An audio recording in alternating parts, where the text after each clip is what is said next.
Buenas tardes. Vamos a continuar con esta serie de charlas. La vez pasada habíamos hablado de la Ley de Derechos del Paciente, 26.529, las normas de ética médica que se desprenden de esa ley. Habíamos hablado de la información sanitaria y lo que esa información debe contener. Habíamos hablado del consentimiento informado, de lo que debía contener ese consentimiento informado. Incluso hicimos un simulacro de preguntas de una paciente y las respuestas y cómo debería darlas un médico para cumplir con esos requisitos del adecuado consentimiento informado. Pero se nos había quedado en el tintero hablar o dar una serie de casos posibles de que pongan a prueba cómo adaptaríamos la edad y los requisitos de edad para consentir en distintas circunstancias. Eso es lo que entonces vamos a tomar ahora. Nos vamos a hacer una serie de preguntas y las respuestas que surgirían de allí. Se acordarán ustedes que el artículo 26 del Código Civil crea como 3 escalones que son los 13 años, los 16 años y los 18 años. Habíamos dicho que adulto capaz se es de los 18 años cumplidos en adelante. Habíamos dicho que menor de edad se es de los 13 años para atrás. Ya a partir de los 13 años comienzan ciertas facultades para el menor. Menores de edad son todos los que están por debajo de los 18. Pero ya a los 13 años el joven puede decidir por sí sobre métodos no invasivos o que razonablemente no aparezcan como riesgosos.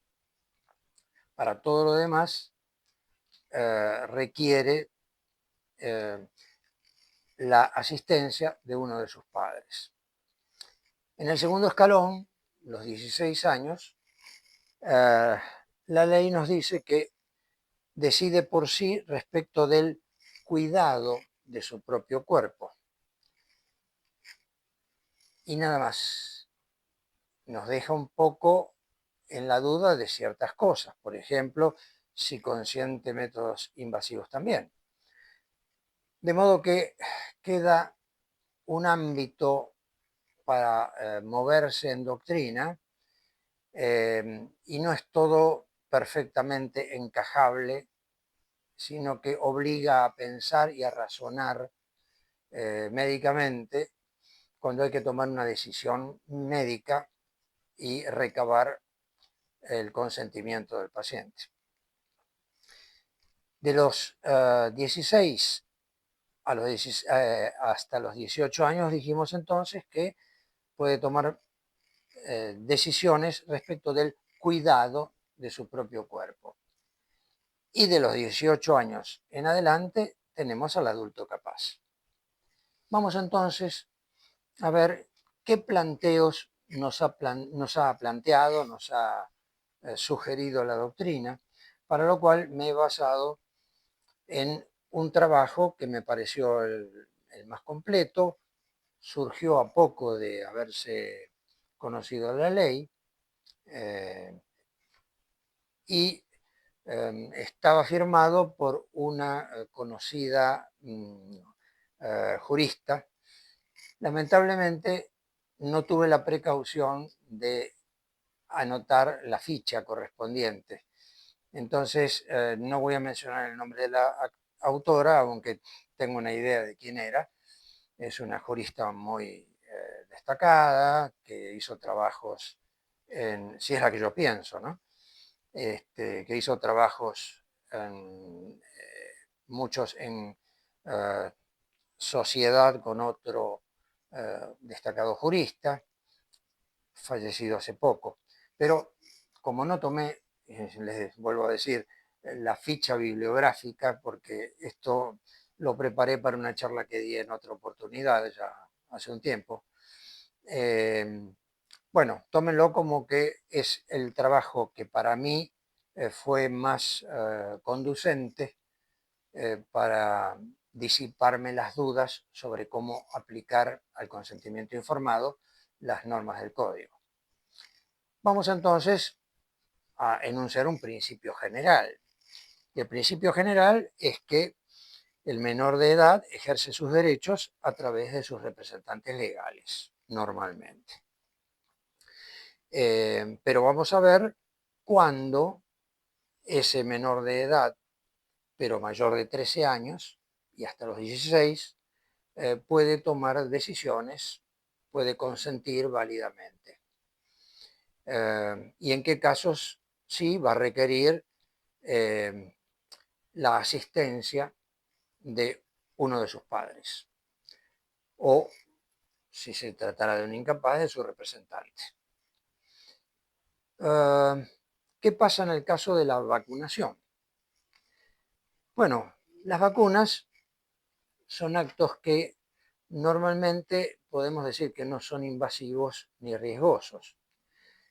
Sería discutible qué tan invasiva es una inyección, pero bueno, digamos que convencionalmente entendemos que no es verdaderamente invasivo. Nos reservamos el concepto de invasivo a aquel que se introduce a través de los orificios corporales y se introduce en la masa corporal, en algún órgano, penetrando a través de una de las vías naturales. Puede ser el esófago, puede ser las vías respiratorias, puede ser el recto, el intestino grueso, en fin, como en el caso de las videocolonoscopías. Pero siempre entendemos más bien como invasivo aquello que se introduce realmente en la masa corporal. De modo que para las vacunaciones, esta jurista, cuya doctrina sigo, sería suficiente la voluntad del menor para consentir. Pensemos en los muchos casos que el menor tiene que ir a vacunarse porque sus padres están trabajando. Y ya se considera que a los 13 años, bueno, es lo suficientemente mayorcito como para saber qué es una vacuna y para prestarse a que se la den. Otro planteo sería la extracción de sangre. ¿En qué medida puede consentir un menor a partir de los 13 años? El trabajo en el que me estoy basando sostiene que a los 13 años puede consentir. De cualquier manera, este es un tema discutible, es un tema un poco vago, porque la extracción de sangre, si bien es una práctica necesaria para numerosos análisis, siempre es conveniente que esté acompañado de un adulto. De cualquier manera, es suficiente la doctrina de que la extracción de sangre para estudios rutinarios podría hacerse con el simple consentimiento del menor. Otro planteo es si un menor de 13 años puede hacerse un testeo de HIV, SIDA. Bueno, ahí tenemos que preguntarnos y razonar. A los 13 años, ¿puede un menor estar iniciado en una vida sexual? Bueno, sabemos que ha habido un cambio muy grande en nuestro siglo, o en lo que va de nuestro siglo y ya viniendo del siglo XX, y que de pronto nos podemos encontrar con que la respuesta es sí. De modo que, ¿cómo le interesa a la sociedad? ¿Qué tanto le interesa a la sociedad que un menor pueda haber contraído una enfermedad venérea tan trascendente? Indudablemente que la sociedad está muy interesada en proteger la salud y la vida de ese menor, de modo que también basta con el consentimiento del mismo. Lo importante es que se lo haga si él sabe que ha podido estar expuesto. Otra pregunta se refiere a si a esta edad se puede entregar a un menor como parte de los planes sanitarios preservativos y o anticonceptivos. Bueno, nos encontramos con una respuesta parecida, un planteo parecido al que hicimos recién. Un menor de edad puede estar en nuestra sociedad actual sexualmente iniciado. Entonces, ¿le interesa a la sociedad que ese menor de alguna manera eh, esté protegido frente a consecuencias que serían indeseables en esa etapa de su vida? Bueno, la respuesta es sí. De modo que también debo estar de acuerdo en que bastaría o basta con la voluntad manifiesta de ese menor. Otro planteo es el someterse a una sutura. Una sutura es el cosido, para decirlo, o la unión mediante aguja e hilo de una herida. Bueno, un menor de esa edad está muy expuesto a provocarse accidentalmente cortaduras y heridas que deban ser suturadas para que no tengan que curar después por segunda, que es con la herida abierta, y como pueda el tejido ir granulando e ir formándose, dejando una cicatriz muy visible. En cambio, la sutura vuelve a afrontar los dos bordes de la herida y entonces queda una cicatriz lineal, que es lo deseable siempre. Bueno, obviamente, la sutura implica que va a haber una herida inesperada. Es una situación de urgencia. Si el menor está acompañado de alguno de sus padres, maravilloso, perfecto. Pero si no, es una urgencia. Está perdiendo sangre. Hay que suturar. Por lo tanto, con su consentimiento basta. Y además, yo diría que incluso más allá de su consentimiento, porque es una situación de estado de necesidad y por lo tanto justifica la intervención médica. Situación parecida ocurre con la existencia de una fractura. Es una situación de urgencia.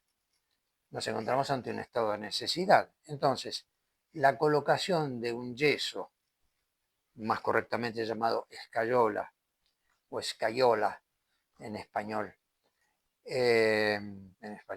hispano.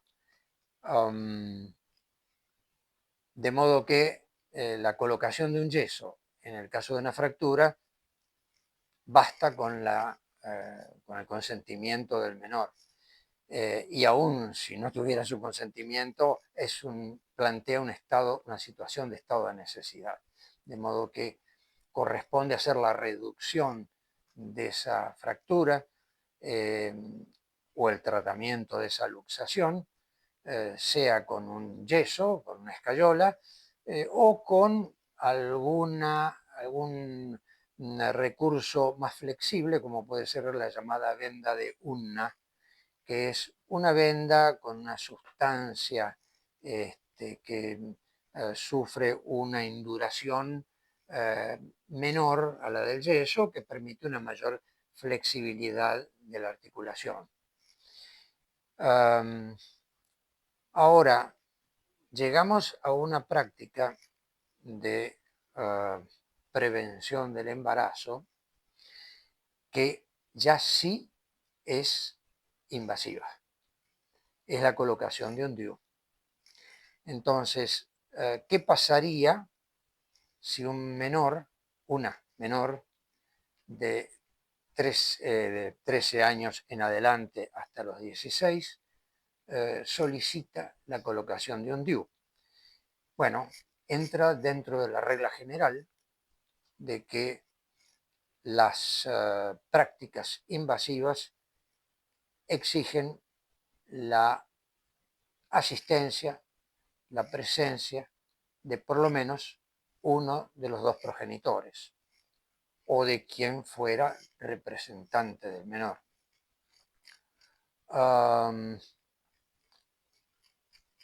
De modo que entre los 13 y 16 años, con asentimiento de uno de sus representantes legales, de sus padres o del representante legal que tuviera, puede llevarse a cabo la colocación de un DIU, es decir, de un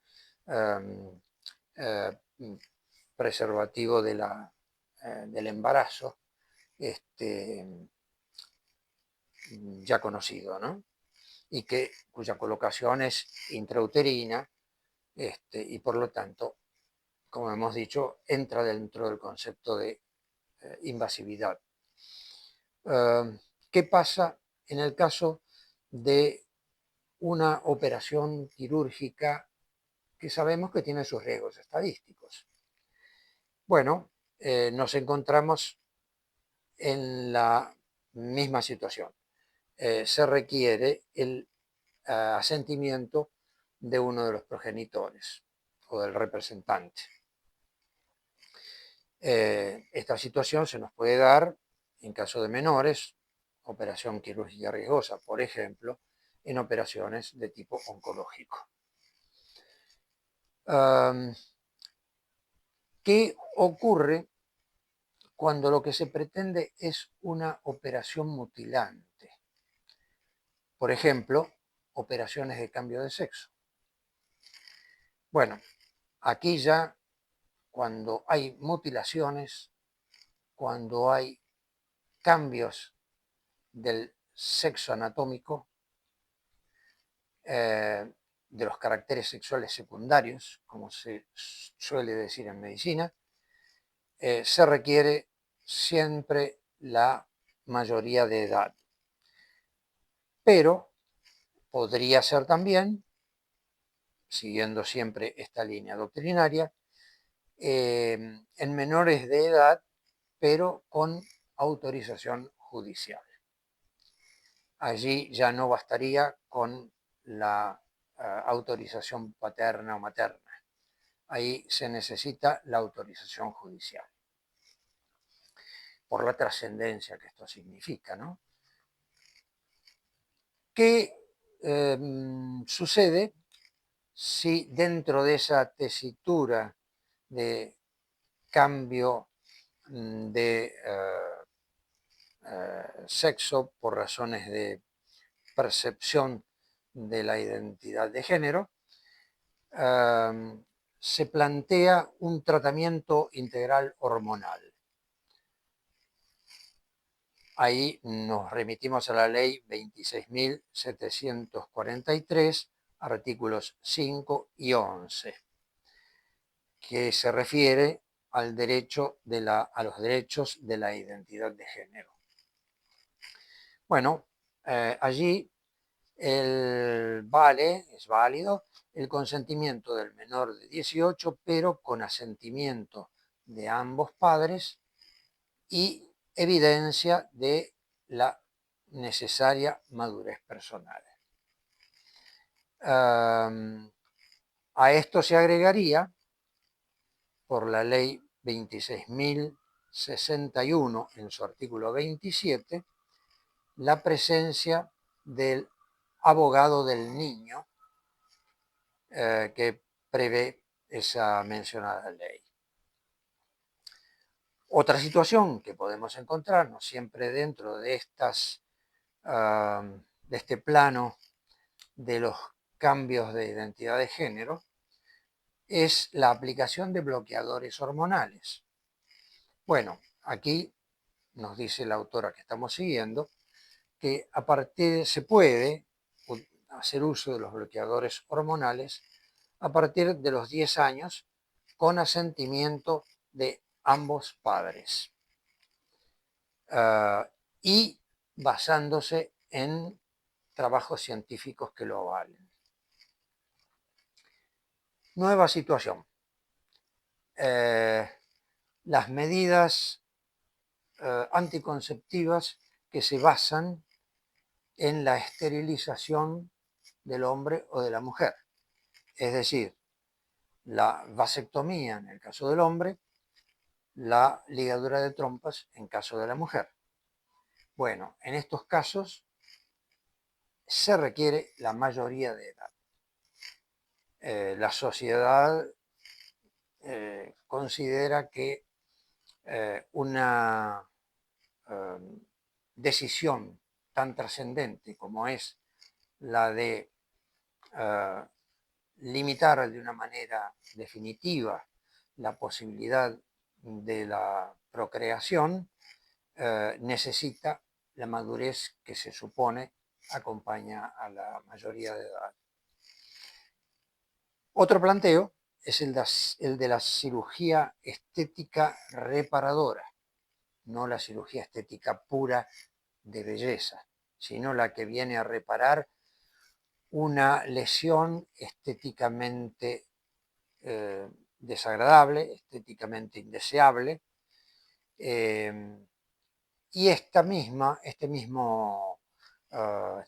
tipo de cirugía entra dentro de lo que habíamos dicho que eran los cuidados del propio cuerpo, que ya se habilitaban a partir de los 16 años.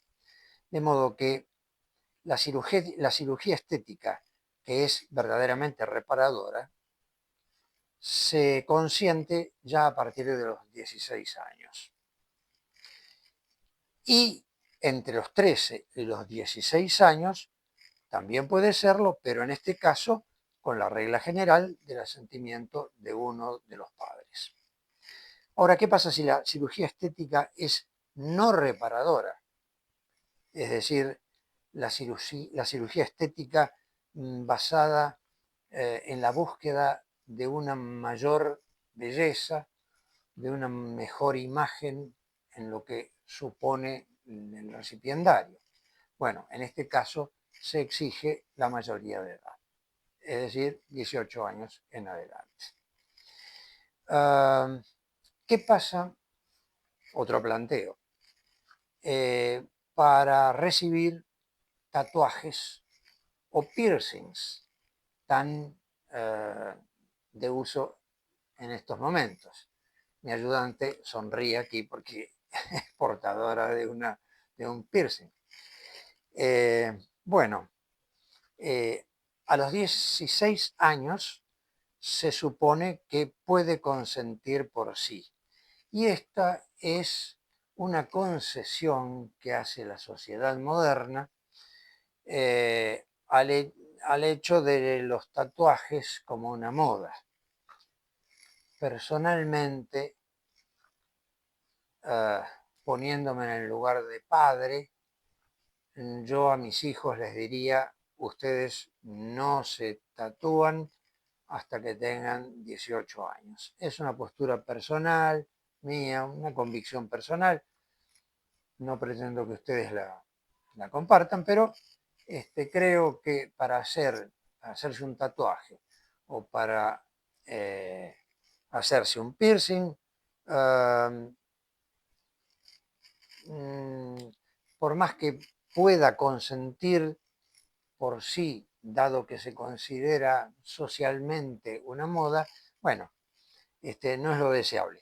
Y que entre los 13 y los 16 años es necesario que sea asistido por el consentimiento de uno de sus progenitores o de su representante. ¿Qué pasa con las donaciones de sangre? Bueno, aquí tenemos que preguntarnos cuál es el sentimiento de la sociedad al respecto. Bueno, la sociedad piensa que donar sangre es un acto muy necesario médicamente y muy loable. De modo que la doctrina nos dice que a los 16 años en adelante ya el menor puede consentir por sí. Vamos a un planteo más complicado, la interrupción del embarazo. Las nuevas leyes que permiten la interrupción del embarazo han traído un novedoso planteo a nuestra sociedad, que en su momento, más adelante, vamos a tratar, porque tiene una serie de vericuetos éticos, de planteos éticos, que se entremezclan con lo jurídico y se prestan a muchos ángulos de opinión. Pero siguiendo la doctrina que estamos leyendo, a los 16 años el menor podría consentir por sí. Antes de los 16 años podría consentir con el asentimiento de uno de sus padres o de representante. Claro, nos vamos a encontrar aquí con que puede ocurrir que el menor se niegue a informar a sus padres, porque sabe que se encontraría con una oposición muy dolorosa para la relación familiar. Aquí nos dice entonces la doctrina que estamos siguiendo que debería intervenir el Ministerio Público Pupilar, según el artículo 103 del Código.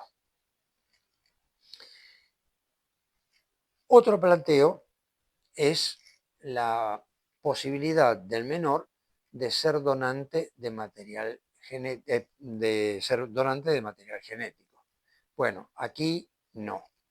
Para ser donante de material genético, la sociedad considera que debe ser una decisión muy madura y por lo tanto requiere la mayoría de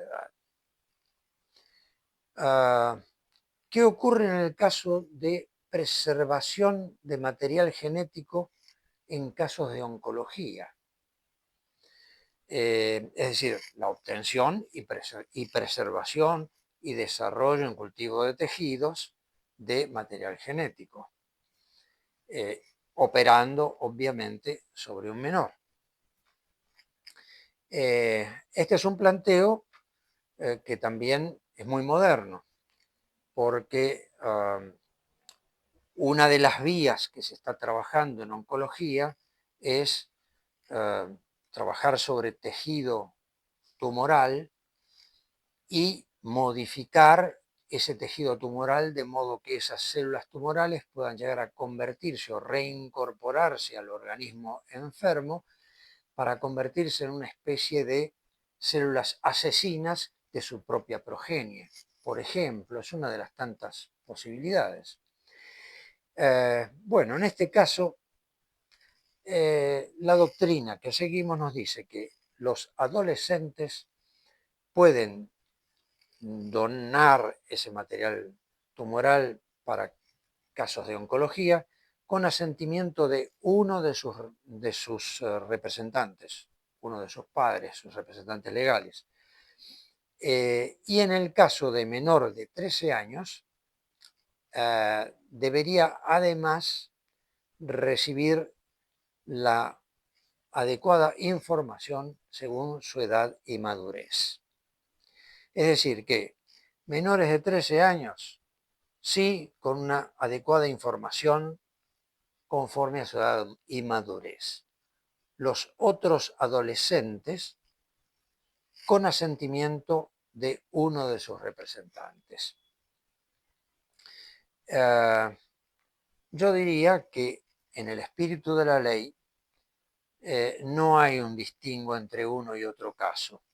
Siempre la ley nos dice, a lo largo de algunos de sus artículos, y subyace en su espíritu, que siempre que se tome alguna decisión sobre el cuerpo de un menor de edad o de un incapaz, es necesario hacer todo lo posible para que esa persona menor tome conciencia en la medida de sus posibilidades intelectuales de qué es lo que va a suceder con su cuerpo.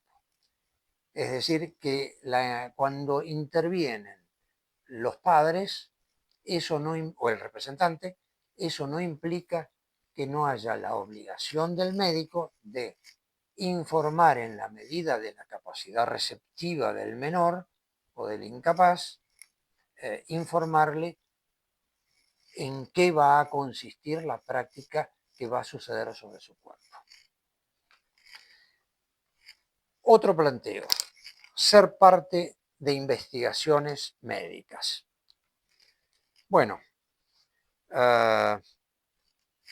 esto también es muy frecuente en nuestra época, en la que la farmacopea es cada vez más inundada por nuevos productos, por nuevas drogas, que es necesario investigar su efectividad. Y entonces se toman poblaciones que se van comparando entre sí, con la medicación, sin la medicación, con otra medicación, e ir obteniendo información acerca de la efectividad de esa droga, como uno de los tantos ejemplos de las vías por las que puede circular la investigación médica. En este caso, se requiere el consentimiento del menor y el asentimiento de uno de los padres o representantes. Aquí yo diría que la doctrina queda un poco ambigua. Personalmente creo que sería discutible el consentimiento del menor de entre 13 y 16 años. Ya recién a partir de los 16 años yo seguiría la doctrina que en estos momentos estoy transmitiendo. Como todo, los planteos médicos no son una ciencia exacta y así como hay muchas discusiones teóricas entre los juristas, también hay muchas discusiones teóricas por un lado y prácticas por el otro entre los médicos. De modo que estos temas de en qué medida se puede ser parte de investigaciones médicas, a qué edad, bajo qué condiciones, es un tema escabroso y discutible. No lo podemos dar como una respuesta clara y concreta. Y muchas veces hay que someterlo a comisiones de ética que están previstas para la mayor parte de los centros hospitalarios.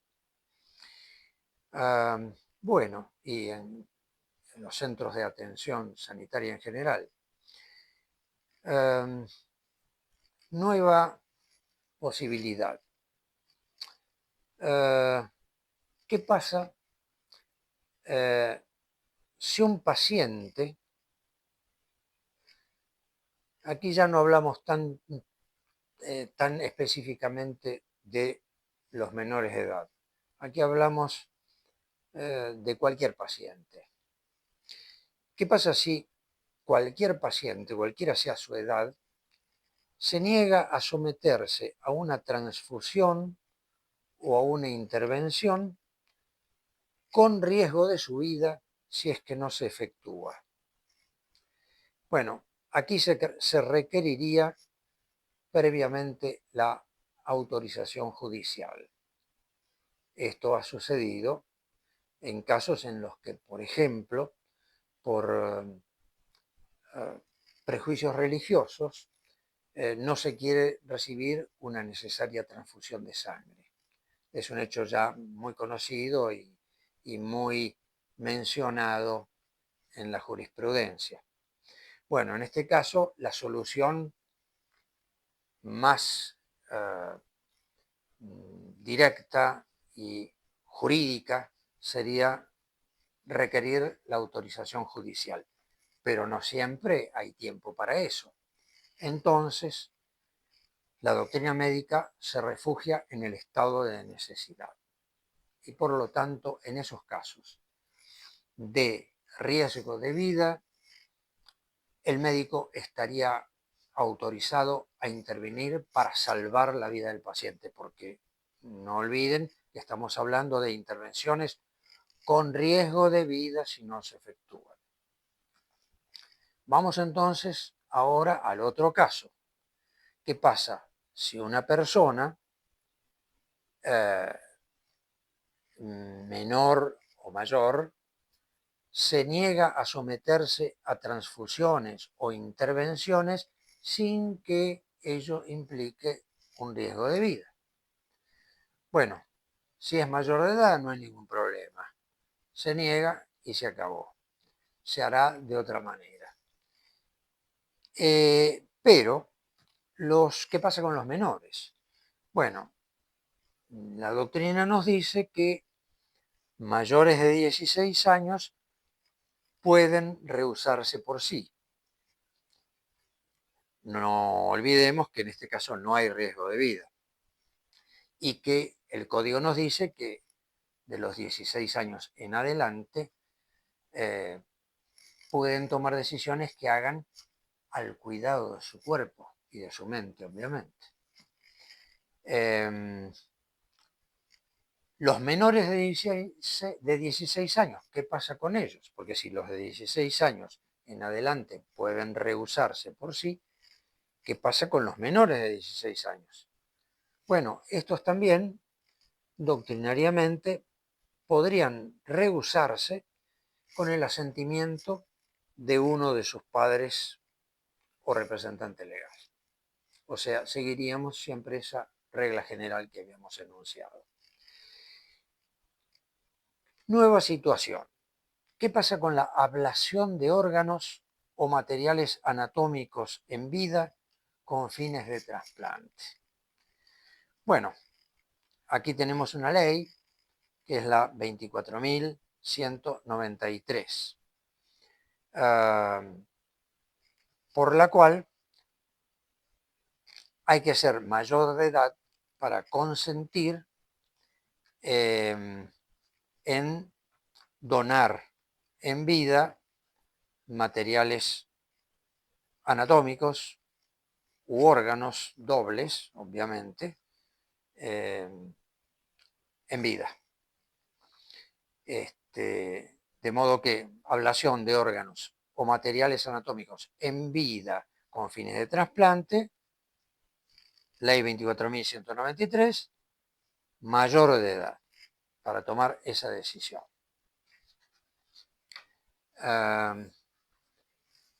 Hay un caso muy específico, que es la toma de material para implantación de médula ósea a otra persona. Ley 24.193, artículo 15. Bueno, el planteo aquí es si en el caso podrían ser menores de edad los que fueran donantes para implantación de médula ósea. Bueno, la ley dice que sí, pero que debe tener la autorización de sus padres o representante legal y además debe tener un parentesco previsto por ley. Y además puede revocarse hasta el instante mismo de la operación quirúrgica. Claro, porque estamos en el caso de un menor. Este hecho es de cierta frecuencia en patologías en las que se requiere la implantación de, de un tejido óseo, obviamente una toma parcial de ese tejido, para un paciente que tiene problemas hematológicos de gran trascendencia. Entonces, y como generalmente esta situación, esta donación se da entre parientes muy cercanos, la sociedad está interesada en que pueda llevarse a cabo. Ahora, ¿cuál es la situación en el caso de ablación de órganos o materiales cadavéricos? Aquí no estamos hablando de derecho de personas vivas, porque obviamente el donante es un cadáver. Bueno, aquí nos encontramos con la ley 24.193, artículo 19 bis, según modificación de la ley 26.066, 26.066, que nos dice que esa ablación sobre cadáver puede ser practicada sobre persona mayor de 18 años que no haya dejado constancia expresa de su oposición a ser objeto post-mortem de esas operaciones.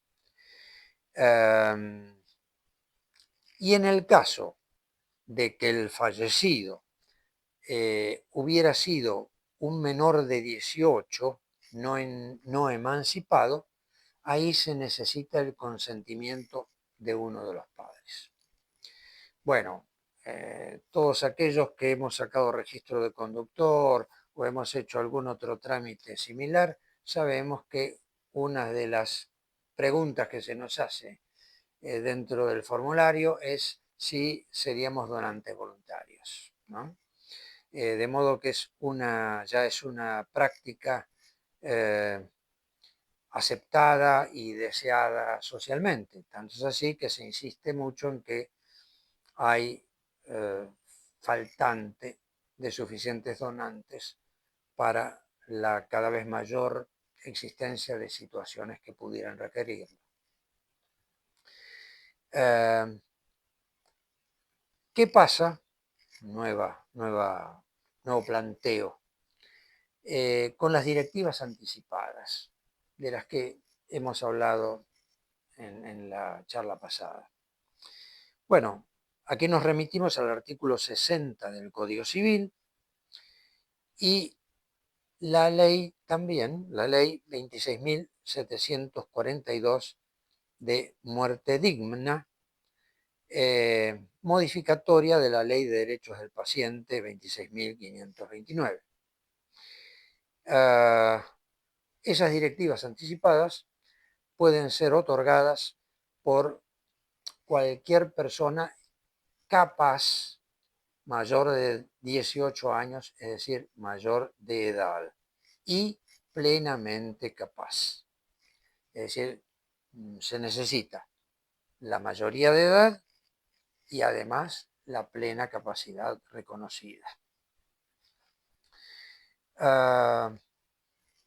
¿Qué pasa en el caso de la internación de menores?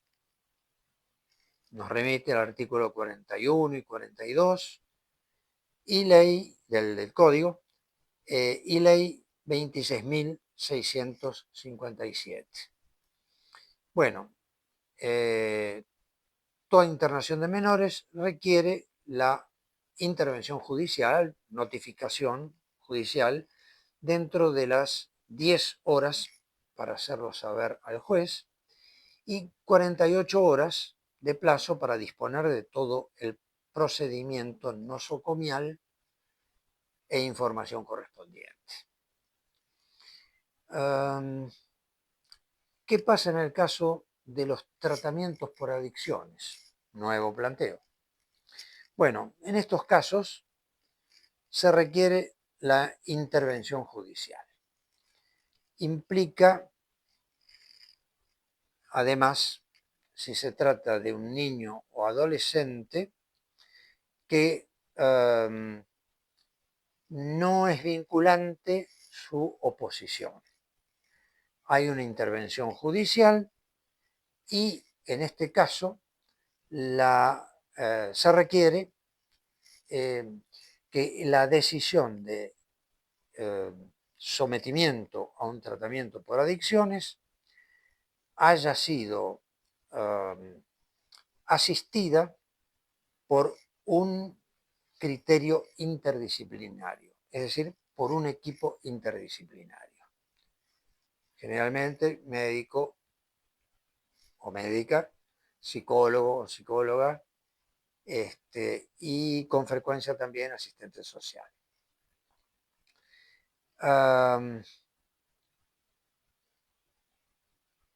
¿Qué pasa en el caso de tratamientos psicofarmacológicos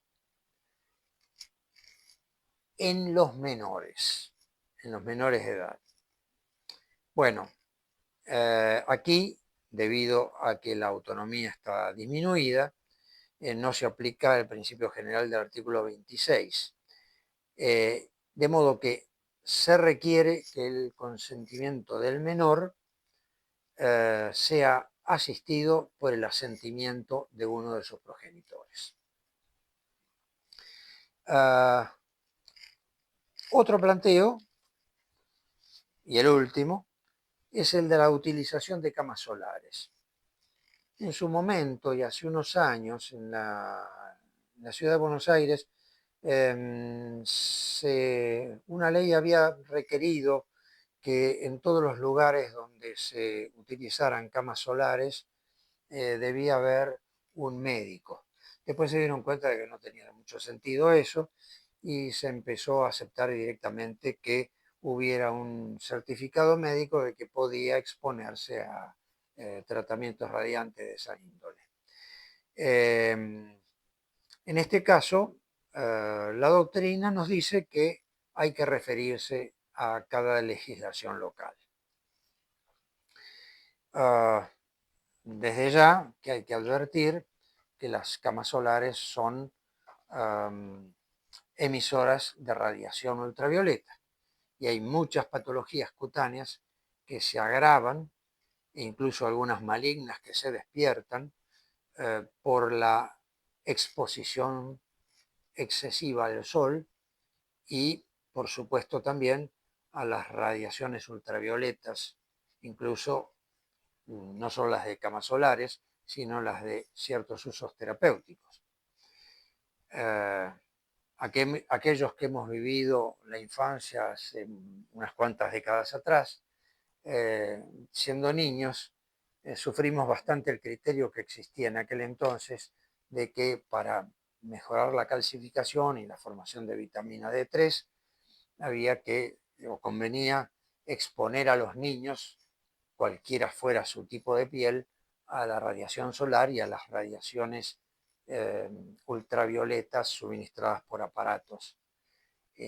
Ahora sabemos que hay que tener mucha más prudencia y que eso no es una regla general, que hay que tener en cuenta el tipo de piel propia del niño y hay que usar protectores en lo posible siempre. Bueno, esa es una consideración médica que refuerza el criterio jurídico de que hay que referirse, hay que someterse a la legislación en cada jurisdicción. Bueno, con eso terminamos el tema de las preguntas vinculadas con la autonomía de la voluntad y los planteos que se pueden dar al respecto y respuestas que se pueden dar al respecto. para aprovechar el tiempo vamos a iniciarnos un poquito en el tema de la historia clínica. De modo que vamos a hablar así rápidamente, en el tiempo que nos queda, de un pantallazo general a los conceptos sobre la historia clínica y al planteo que se nos presenta siempre, cómo obtenerla y qué se hace con ella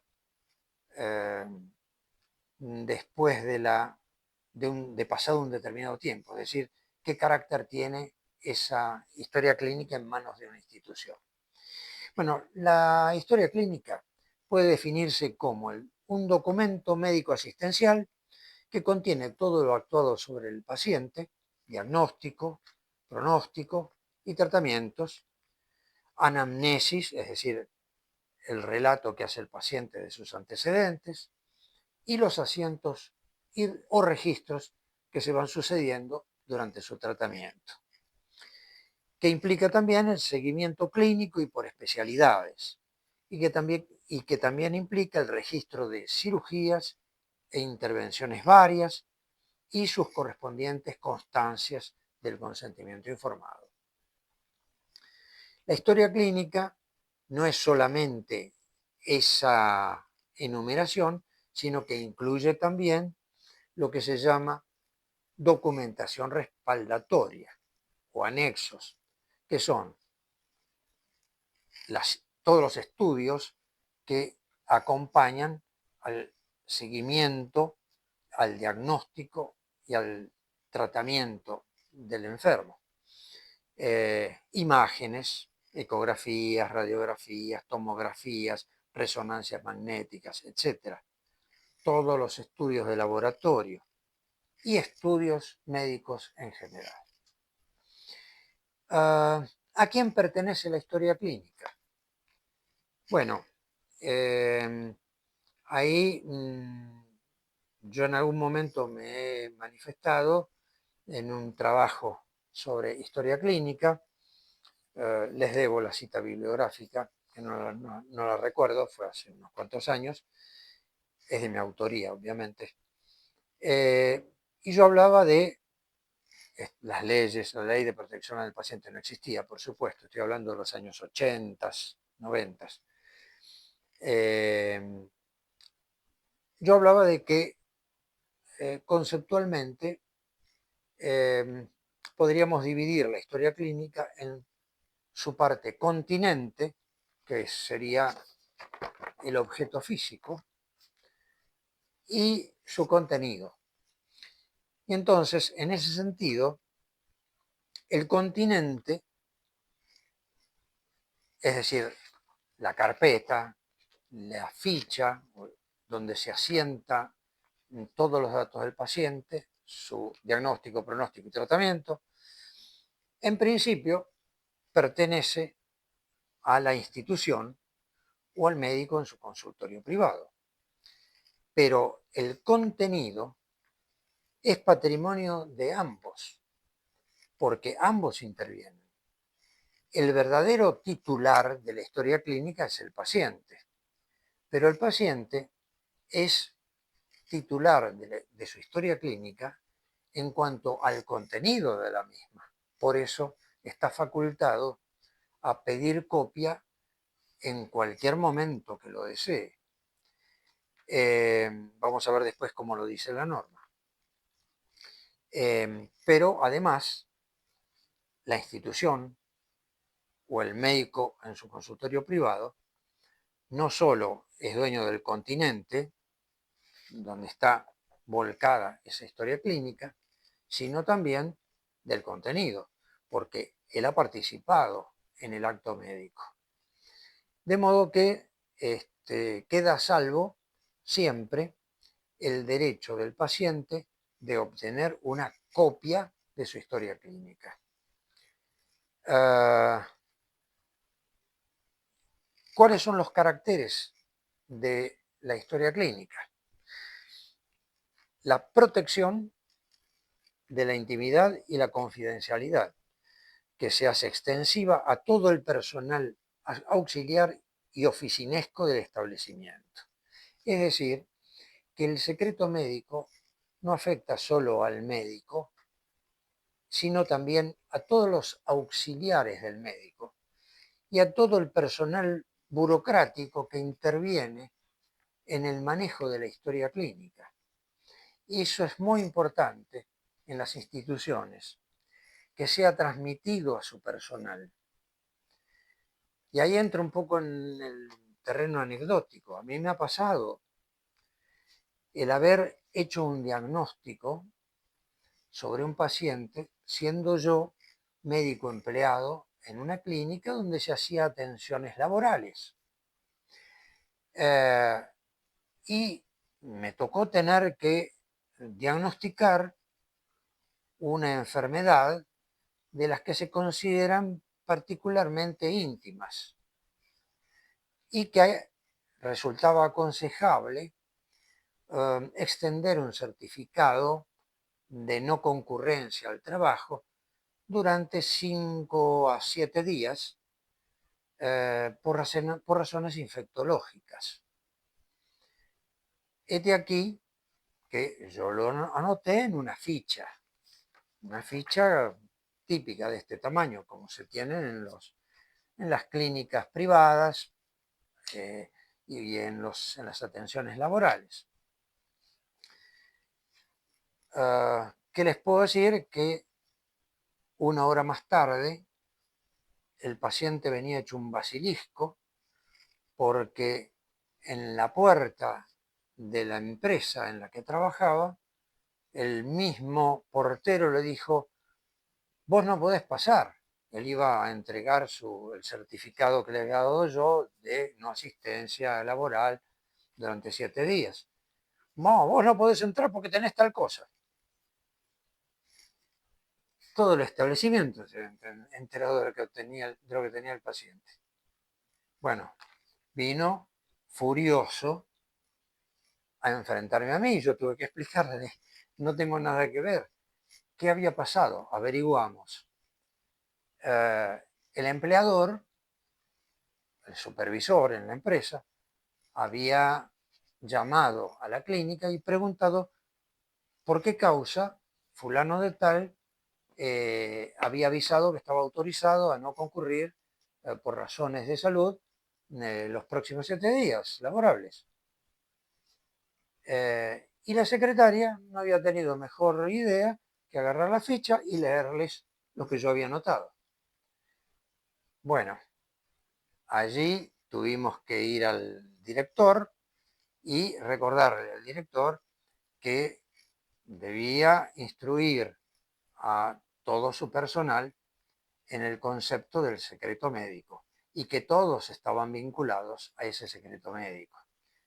Y enseñarle a esa empleada, por más secretaria que fuera del director, de que toda vez que se llamara un empleador cliente de la clínica, llamara para preguntar algo sobre una licencia por razones de salud dada a un paciente, la respuesta debía ser dada por el director de la institución. Y nadie debía leer la historia clínica a terceras personas que no fuera el director de esa clínica. Bueno, esa fue mi experiencia personal y les puedo asegurar que fue muy desagradable. Terminó bien, porque el paciente, de todas las explicaciones que le di y de todo ese movimiento que puse en marcha, siendo un médico empleado de la clínica, pero no me quedó más remedio que hacer un poco de docencia con el director de la clínica, que parece que no lo tenía suficientemente asumido porque no había instruido debidamente a sus empleados. Más allá de eso, ese paciente y yo llegamos a ser amigos, e incluso él me hizo un favor relacionado en su momento con las cuestiones que hacían a la especialidad en la que se ocupaba esa empresa. Bueno, dijimos entonces que el primer carácter propio de la historia clínica es la protección de la intimidad y confidencialidad. el secreto médico, que se hace extensivo a todo el personal que tenga contacto con la historia clínica, sea soporte papel o ahora el soporte electrónico. El segundo carácter es el acceso restringido. Ese acceso está restringido al médico tratante, al equipo médico interviniente, al personal de estadística que va a manejar las historias soporte papel o las electrónicas, al personal de enfermería que intervenga en esa atención médica y todos los que intervengan en el manejo y manipulación de la historia clínica desde su extracción del archivo hasta su reingreso al archivo. Y hay un tercer carácter que impone la ley y es la unicidad de la historia clínica. No surge demasiado claro de la ley si es la historia clínica única como objeto, como historia clínica, sea soporte papel o electrónica, o que es única en cuanto a número o carátula de identificación. En la práctica médica, hoy se tiende a entender que la historia clínica única es historia clínica unificada. Es decir, todo tiene que ir al mismo cuerpo historia clínica. Antes era muy frecuente que en cada servicio hubiera un fichero propio de cada servicio y una historia clínica general en la que se asentaban solamente las atenciones de clínica médica general, es decir, las más habituales. A partir de la ley de derecho del paciente, hoy se busca y existe en todas las instituciones médico-asistenciales una unicidad de historia clínica, es decir, todo en una misma historia clínica objeto, sea carpeta, sea ficha o como fuere, o registro electrónico. Bueno, otra de las interrogantes que tenemos que satisfacer como generalidad de la historia clínica es cómo se peticiona la copia. Ese es un problema que el abogado siempre tiene cuando por razón de accidente, por razón de presunta mala praxis, por requisitos de un seguro, necesita tener una copia de la historia clínica del paciente. Bueno, ¿qué nos dice la ley al respecto? La ley de derecho del paciente. Que pueden peticionarla aquellos que ya, esto ya lo hemos visto, ¿no? Cuando hablamos del consentimiento informado. Son las mismas personas y en la misma precedencia que para dar el consentimiento informado en el paciente en primer lugar y los sucedáneos del paciente. Primero, paciente. Segundo, los sucedáneos en casos de minoridad o de incapacidad. Los padres o el representante. En ausencia de estos, siguen las precedencias en el cónyuge no divorciado y además conviviente, debe ser el conviviente en unión de hecho que tenga 3 años o más de esa convivencia. Los hijos mayores siguen, los hijos mayores de edad, siguen los padres, siguen los hermanos mayores de edad, siguen los nietos mayores de edad, los abuelos y finalmente pueden serlo, a falta de todos los anteriores, los consanguíneos hasta el 4º grado y los afines hasta el 2º grado. y obviamente en los casos de minoridad o incapacidad, el tutor o el curador respectivamente. Bueno, ah, seguimos en las cosas prácticas. ¿Cuál es el plazo de entrega de esa historia clínica cuando se solicita? La ley nos habla de un formulario de pedido. En la práctica, yo no he visto que esté muy difundido ese formulario de pedido que prevé la ley. Generalmente se hace el interesado, el afiliado, hace un escrito de presentación y pide que se le selle el duplicado. Eso es lo habitual. Algunas instituciones cumplirán con la ley y tienen un formulario tipo de pedido para todos los casos y que hacen llenar al interesado en su momento. Bueno, la ley nos dice que la copia en casos de urgencia debe ser entregada de inmediato. Ahora, puede ocurrir que no pueda ser entregada de inmediato porque haya razones del Departamento de Estadística, en el caso del soporte papel o del soporte electrónico.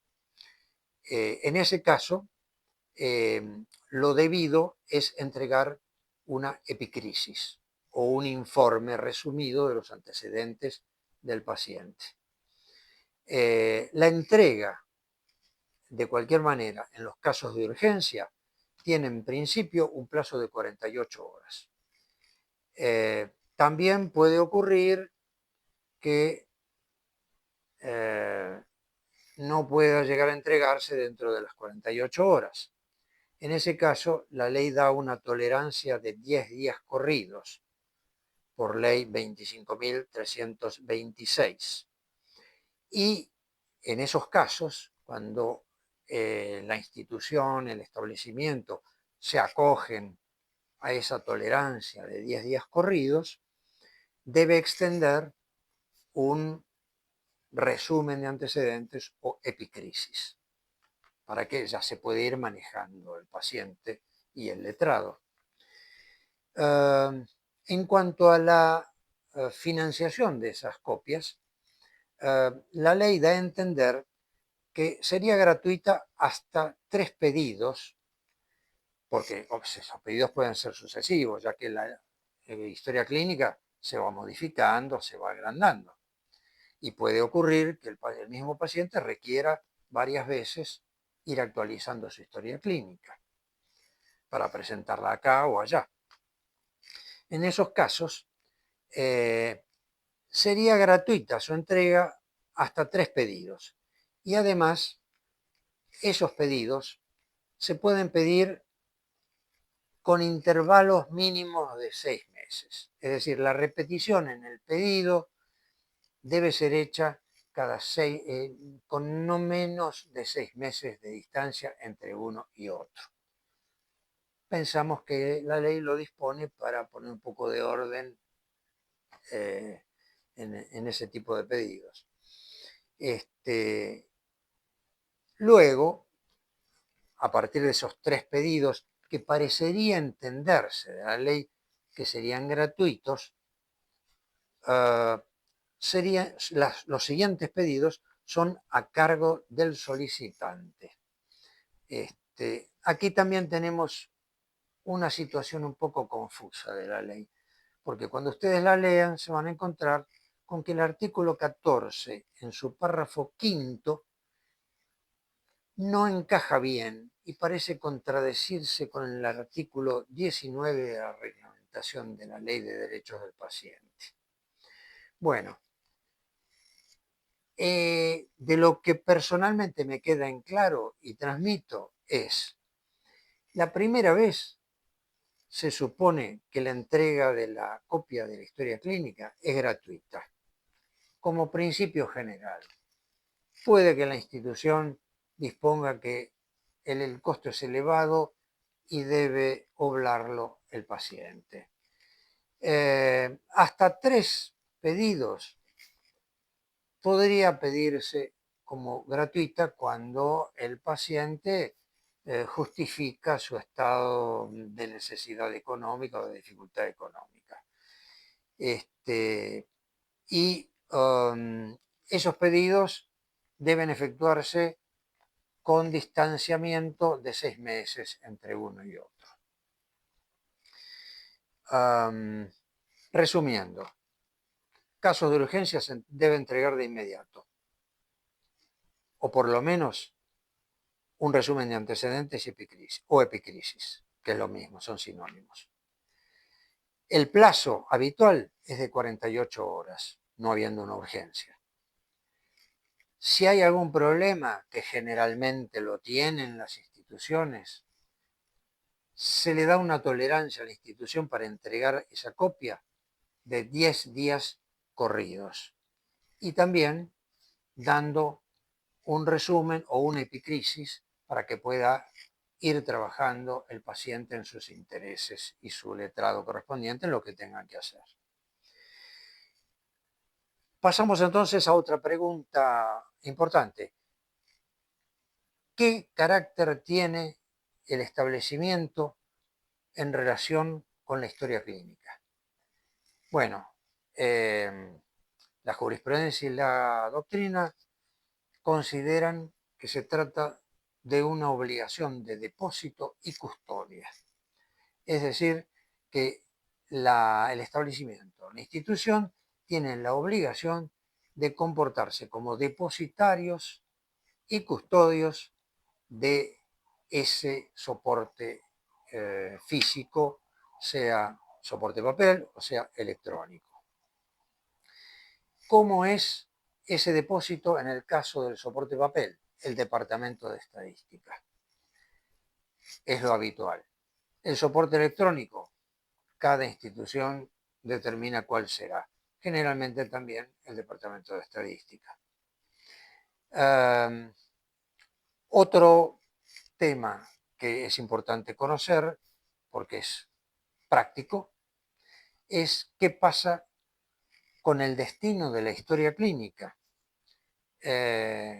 Cuando por alguna razón la institución cesa en su actividad, o cuando ha fallecido el médico tratante. ¿Qué pasa con las historias clínicas que estaban en su custodia y de las cuales él era depositario? La ley, el reglamento de la ley, la reglamentación de la ley en su capítulo referido al destino de la historia clínica, nos dice que ese depósito y guarda debe de ser de 10 años. Pero ¿qué pasa en el caso de cierre de actividad, concurso o quiebra de la institución? En ese caso, o cierre del consultorio médico privado. En ese caso, el dador de la atención sanitaria, sea institucional o personal, debe tratar de articular los medios de notificar a cada uno de sus pacientes para que pasen a retirar el ejemplar de su historia clínica. Y la institución o el consultorio médico debe guardar una copia. No pudiendo o no resultando práctico esa posibilidad de notificar personalmente a cada uno de los afiliados de esa situación, se debe hacer por medio de edictos. Y la ley no excluye, por lo tanto, otras opciones creativas que pueda encontrar la institución o el profesional para notificar a los pacientes que se ha cumplido el tiempo de custodia de ese depósito y que debe pasar a retirar el original de su historia clínica, quedando una copia en manos de la institución o del médico en su consultorio privado. Bueno, en la próxima oportunidad ya vamos a entrar en el tema de la historia clínica, que es un tema primordial y muy importante en todo lo que haga a estas cuestiones de planteos sanitarios que hacen a la asistencia médica y su calidad de atención. Bueno, que tengan buenas tardes.